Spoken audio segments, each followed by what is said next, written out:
ಇನ್ನು Bhadra wild life ಸಿಬ್ಬಂದಿ ಮೇಲೆ ಕಾಡಾನೆ ದಾಳಿ ಮಾಡಿದೆ. ಈ ಘಟನೆ ನಡೆದಿರುವಂತದ್ದು ಚಿಕ್ಕಮಗಳೂರು ಜಿಲ್ಲೆಯಲ್ಲಿ.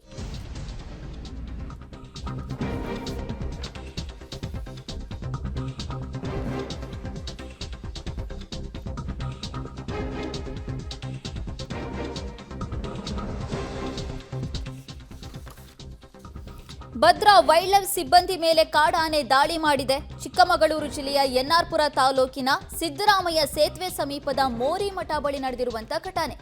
ಸಂಜೆ ಅರಣ್ಯದಲ್ಲಿ ವಾಚ್ ಮಾಡುವಾಗ ಕಾಡಾನೆಗಳು ದಾಳಿ ಮಾಡಿದ್ದಾವೆ. ಭದ್ರಾ ವೈಲ್ಡ್ ಲೈಫ್ ಸಿಬ್ಬಂದಿ ಮೇಲೆ ಆಗಿರುವಂತಹ ದಾಳಿ ಇದು. ಅರಣ್ಯ ವೀಕ್ಷಕ ಶ್ರೀನಿವಾಸ ಸ್ಥಿತಿ ಗಂಭೀರವಾಗಿದೆ. ಶಿವಮೊಗ್ಗದಿಂದ ಮಣಿಪಾಲ್ಗೆ ರವಾನೆ ಮಾಡಲಾಗಿದೆ.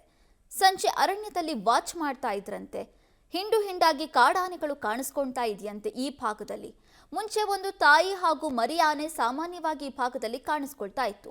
ಅದು ಭದ್ರಾ ಹಿನ್ನೀರಿನ ಭಾಗದಲ್ಲಿ. ಆದರೆ ಈಗ 10ಕ್ಕಿಂತ ಹೆಚ್ಚು ಕಾಡಾನೆಗಳಿದೆಯಂತೆ. ಈಗ ವಾಚ್ ಮಾಡೋ ಸಂದರ್ಭದಲ್ಲಿ ಕಾಡಾನೆ ದಾಳಿ ಮಾಡಿದ್ದು ಅವರ ಆರೋಗ್ಯ ಸ್ಥಿತಿ ಸದ್ಯ ಗಂಭೀರವಾಗಿದೆ. ಮೊದಲಿಗೆ ಶಿವಮೊಗ್ಗದ ಮೆಗನ್ ಆಸ್ಪತ್ರೆಗೆ ದಾಖಲು ಮಾಡಿದ್ರು. ಹಾಗಾಗಿ ಈಗ ಮಣಿಪಾಲ್ ಆಸ್ಪತ್ರೆಗೆ ಹೆಚ್ಚಿನ ಚಿಕಿತ್ಸೆಗಾಗಿ ಮಣಿಪಾಲ್ ಆಸ್ಪತ್ರೆಗೆ ಶಿಫ್ಟ್ ಮಾಡಲಾಗ್ತಾ ಇದೆ. ಈ ಬಗ್ಗೆ ಹೆಚ್ಚಿನ ಡೀಟೇಲ್ಸ್ ಅನ್ನು ಕೊಡ್ತಾರೆ ನಮ್ಮ ಪ್ರತಿನಿಧಿ ನಾರಾಯಣ್ ಗೌಡ ನಮ್ಮ ಜೊತೆ ಸಂಪರ್ಕದಲ್ಲಿದ್ದಾರೆ. ನಾರಾಯಣ್ ಗೌಡ, ಈ ಭದ್ರಾ ವೈಲ್ಡ್ ಲೈಫ್ ಭಾಗದಲ್ಲಿ ಈ ಹಿಂದೆ ಏನಾದರೂ ಇಂತಹ ಘಟನೆಗಳು ಆಗಿತ್ತಾ? ಸದ್ಯ ಈಗ ವಾಚರ್ ಸ್ಥಿತಿ ಹೇಗಿದೆ?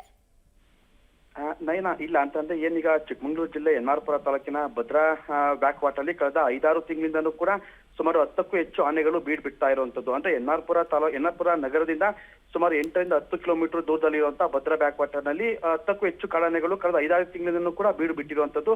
ಆಗಾಗ ಅವು ಊರಿನ ಹತ್ತಕ್ಕೆ ಬರೋ ಪ್ರಯತ್ನ ಮಾಡಿದ್ರು ಕೂಡ ಅರಣ್ಯ ಇಲಾಖೆ ಅಧಿಕಾರಿಗಳು ಅವನ್ನ ಕಾಡಿನತ್ತ ಮತ್ತೆ ಓಡಿಸ್ತಾ ಇದ್ರು. ಆದ್ರೆ ಇವತ್ತು ಸಂಜೆ ಈಗಾಗಲೇ ಗಂಭೀರ ಗಾಯಗೊಂಡಿರುವಂತಹ ಶ್ರೀನಿವಾಸ್ ಜೊತೆ ಮತ್ತೆ 3-4 ಜನ ಅರಣ್ಯ ವಾಚಕರು ಅರಣ್ಯದಲ್ಲಿ ಅಂತಂದ್ರೆ ಈ ಅರಣ್ಯ ಏನು ಬೇಟೆ ನಿಗ್ರಹ ದಳದಲ್ಲಿ ಕಾರ್ಯನಿರ್ವಹಿಸುವಂತ ಅವರು ಅರಣ್ಯದಲ್ಲಿ ಯಾವುದೇ ರೀತಿಯಿಂದ ಮರ ಕಡಿತಲೆ ಆಗ್ಬಾರ್ದು, ಕಳ್ಳರ ಕಾಟ ಇರಬಾರ್ದು ಅನ್ನೋ ನಿಟ್ಟಿನಲ್ಲಿ ಏನ್ ಅರಣ್ಯ ಇಲಾಖೆ ವಾಚರ್ ನೇಮಕ ಮಾಡಿರುತ್ತೆ ಅಲ್ಲಿ ವಾಚ್ ಮಾಡುವಂತ ಸಂದರ್ಭದಲ್ಲಿ ಆನೆಗಳು ಅಂದ್ರೆ ಒಂದ್ ಆನೆ ಏಕಾಏಕಿ ದಾಳಿ ಮಾಡಿರುವಂತದ್ದು. ಜೊತೆಗಿದ್ದಂತ 3 ಓಡೋದ್ರು ಕೂಡ ಶ್ರೀನಿವಾಸ್ ಮೇಲೆ ಆನೆ ಗಂಭೀರ ದಾಳಿ ಮಾಡಿರುವಂತದ್ದು. ತಕ್ಷಣ ಅವ್ರನ್ನ ಶಿವಮೊಗ್ಗದ ಮೆಗ್ಗನ್ ಆಸ್ಪತ್ರೆಗೆ ಅಂತಂದ್ರೆ ಎನ್ಆರ್ಪುರ ತಾಲೂಕು ಆಸ್ಪತ್ರೆಯಲ್ಲಿ ಪ್ರಾಥಮಿಕ ಚಿಕಿತ್ಸೆ ಕೊಡಿಸಿ ಹೆಚ್ಚಿನ ಚಿಕಿತ್ಸೆಗಾಗಿ ಶಿವಮೊಗ್ಗಕ್ಕೆ ಕರ್ಕೊಂಡು ಹೋಗಿದ್ದಂಥದ್ದು. ಆದ್ರೆ ಶಿವಮೊಗ್ಗದಲ್ಲೂ ಅವರ ಸ್ಪೈನಲ್ ಕಾರ್ಡ್ಗೆ ಬಲವಾದಂತ ಒದೆ ಬಿದ್ದಿರೋದ್ರಿಂದ ಅವ್ರನ್ನ ತಕ್ಷಣ ಮಣಿಪಾಲಿಗೆ ರವಾನೆ ಮಾಡಬೇಕು ಅಂತ ಈಗಾಗಲೇ ಅಲ್ಲಿನ ಆಸ್ಪತ್ರೆ ವೈದ್ಯಾಧಿಕಾರಿಗಳು ಕೂಡ ಸ್ಪಷ್ಟನೆ ಕೊಟ್ಟಿರುವಂತದ್ದು. ಹಾಗಾಗಿ ಅವ್ರನ್ನ ತಕ್ಷಣ ಈಗ ಮಣಿಪಾಲ್ ಆಸ್ಪತ್ರೆಗೆ ಅಂತಂದ್ರೆ 4 ಅವರ್ಸ್ ಒಳಗಡೆ ಅವ್ರನ್ನ ಕರ್ಕೊಂಡು ಹೋಗ್ಬೇಕು ಅಂತ ಸೂಚನೆ ಕೂಡ ನೀಡಿರುವಂತದ್ದು. ಹಾಗಾಗಿ ಈಗಾಗಲೇ ಏನ್ ಗಂಭೀರ ಗಾಯಗೊಂಡಿರುವಂತಹ ಶ್ರೀನಿವಾಸ್ ಅವ್ರನ್ನ ಮಣಿಪಾಲ್ ಆಸ್ಪತ್ರೆಗೂ ಕೂಡ ಕರ್ಕೊಂಡು ಹೋಗಿರುವಂತದ್ದು. ಆದ್ರೆ ಕಳೆದ 5-6 ತಿಂಗಳಿಂದಲೂ ಕೂಡ ಈ ಭಾಗದಲ್ಲಿ ಯಥೇಚ್ಛವಾಗಿ ಕಾಡಾನೆಗಳ ಹಿಂಡು ಇರುವಂತದ್ದು. ಮತ್ತೆ